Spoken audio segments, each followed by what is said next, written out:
স্বাস্থ্যের জন্য, গ্রামীণ অবকাঠামোটাকে আরো বেশি শক্তিশালী করানোর জন্য যা যা দরকার প্রত্যেকটা জিনিস আমরা তীক্ষ্ণ দৃষ্টিতে রেখেছি। চন্দ্রগঞ্জ দিয়ে আমরা একটা উপজেলা করব, এই সিদ্ধান্তটা আমাদের তখন ছিল 2001-এ।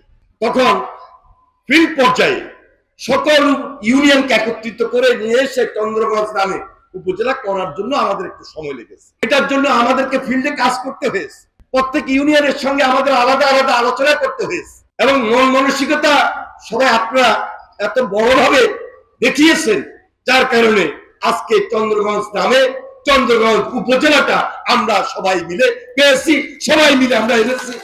আমরা আশা করছি আগামী 1 থেকে 1.5 বছরের মধ্যে মাননীয় প্রধানমন্ত্রী জনাব তারেক রহমানের উপস্থিতিতে আমরা সেই উদ্বোধনী অনুষ্ঠানটা এখান থেকেই করি।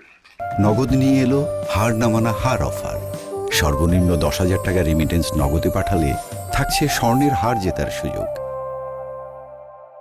আমার 9 ইউনিয়নের কোন রাস্তাগুলা প্রায়োরিটি বেসিস করা দরকার, কোন ডেভেলপমেন্ট ওয়ার্ক প্রায়োরিটি বেসিস করা দরকার, সেগুলো আমরা শুরু করতে যাচ্ছি ইনশাআল্লাহ। আপনারা অনেকেই আশাবাদী, হয়তোবা আপনাদের বাড়ির রাস্তাটা খারাপ, আপনাদের স্কুলটা খারাপ, মাদ্রাসাটার প্রয়োজন, সেখানে ব্রিজ কালভার্ট জরুরি।